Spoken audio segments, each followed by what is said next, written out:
ইদানিং আমরা প্রায় দেখতে পাই আল্ট্রাসোনোগ্রাফি করে মহিলা রোগীরা আমার কাছে নিয়ে আসার পরে দেখা যায় প্রোলাপস অফ দি ইউটেরাস। এই প্রোলাপস অফ দি ইউটেরাস অর্থাৎ জরায়ু স্থানচ্যুত হয়ে যাওয়া, জরায়ু বড় হয়ে যাওয়া, জরায়ু নিচের দিকে নেমে আসা, এই সমস্যাগুলো ইদানিংকালে ইয়ং জেনারেশন অল্প বয়সী মেয়েদেরও এটা পাওয়া যাচ্ছে। এই অল্প বয়সী মেয়েদের পাওয়ার কারণটা কি, এই ব্যাপারে গুরুত্বপূর্ণ একটু আলোচনা করব। হয়তো এই প্রোলাপস অফ দ্য ইউটেরাসের উপরে আপনি অনেক আলোচনা শুনছেন, কিন্তু বয়স 25 থেকে 30 বছরের ভিতর এরকমের সাধারণত শোনেন নাই। এই রকমের হওয়ার পিছনে কি কারণ থাকতে পারে, এই কারণগুলো আমি বলবো। কেন এই 25-30 বছর বয়সের মেয়েদের জরায়ুটা নিচে নেমে যায়, এটাকে আমরা অপারেশন করতে বলি, এর কারণটা কি, এই ব্যাপারে গুরুত্বপূর্ণ আলোচনা করব। আলোচনাটি মনোযোগ সহকারে শুনুন। আসসালামু আলাইকুম রহমতুল্লাহি ওয়া বারাকাতুহু। আমি ডাক্তার মীর শহীদুল ইসলাম। আমার চেম্বার শুভেচ্ছা 255, ঐতিহ্যবাহী শেখঘাট, সিলেট। যে কোনো একটা সার্চ ইঞ্জিনে ডাক্তার মীর শহীদুল ইসলাম কথাটি লিখে সার্চ দিলে আপনি আমার সম্পর্কে বিস্তারিত তথ্য পেয়ে যাবেন। জি দর্শক শ্রোতা, আলোচনা করব জরায়ু নিচের দিকে নেমে যাওয়ার কারণ কি, জরায়ুটা বড় হয়ে যাওয়ার কারণ কি, যেটাকে আমরা চিকিৎসা বিজ্ঞানের ভাষায় প্রোলাপস অফ দি ইউটেরাস বলে থাকি। এই প্রোলাপস অফ দ্য ইউটেরাস হওয়ার কারণ কি? এটা হয় মেনোপজাল উমেনদের ক্ষেত্রে, এটা হয়, কিন্তু অল্প বয়সী ইয়ং জেনারেশন 20 থেকে 30 বছর বয়স, তাদের এটা হওয়ার তো তেমন একটা যুক্তি নাই। হ্যাঁ, কেন এটা হচ্ছে তার যুক্তিগুলো আমি এক এক করে বলতেছি। নাম্বার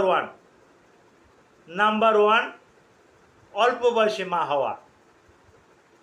অল্প বয়সে মা হলে ইউটেরাসটা দুর্বল হয়ে যায়, মাসেল দুর্বল হয়ে যায় এবং আস্তে আস্তে করে যোনিপথ দিয়ে ইউটেরাসটা নিচের দিকে নেমে আসে। নাম্বার 2, বাড়িতে ডেলিভারি করা। অভিজ্ঞ ধাত্রী দ্বারা আপনি যদি ডেলিভারি না করান, বাড়িতে যদি দায়িত্ব দিয়ে যদি আপনি ডেলিভারি করান, তাহলে ইউটেরাসের মুখ, সার্ভিক্সের মুখ ওপেন হওয়ার পূর্বেই ওই তাই বুড়ি কী করবে, ওই সামনে যা পাবে তা ধরে হ্যাঁ এইভাবে টানাটানি শুরু করে দেবে। এই টানের ফলে জরায়ুটা বেরিয়েও আসতে পারে। অনেক সময় আমরা অনেক রুগীদের পাই যে জরায়ুটা তো বাহির হয়ে গেছে, কি সমস্যা, তখন পদক্ষেপ নেওয়া হয় তাৎক্ষণিকভাবে। তো এরকমের সমস্যা হয়। নাম্বার 3, ঘন ঘন সন্তান নেওয়া। প্রতি বছর যারা সন্তান নেয় তাদের ক্ষেত্রে এরকমের হতে পারে। আচ্ছা, সিজারিয়ান সেকশনে যাওয়া। সিজারিয়ান সেকশনে গেলে ইউটেরাসটাকে বারবার কাটাছেঁড়া করতে হয়, যার পরে ইউটেরাসে বড় ধরনের ট্রমা হয়। এই ট্রমার কারণে ইউটেরাস বাইরে বেরিয়ে যেতে পারে। পেলভিক ক্যাভিটির নাম্বার 4, পেলভিক ক্যাভিটিতে বড় ধরনের সমস্যা হওয়া, পিআইডি যেটা পেলভিক ইনফ্ল্যামেটরি ডিজিজ, এগুলো হলে পেলভিকের মাসেলগুলো দুর্বল হয়ে যায়, সেক্ষেত্রে জরায়ুটা নিচের দিকে নেমে আসে। নাম্বার 6,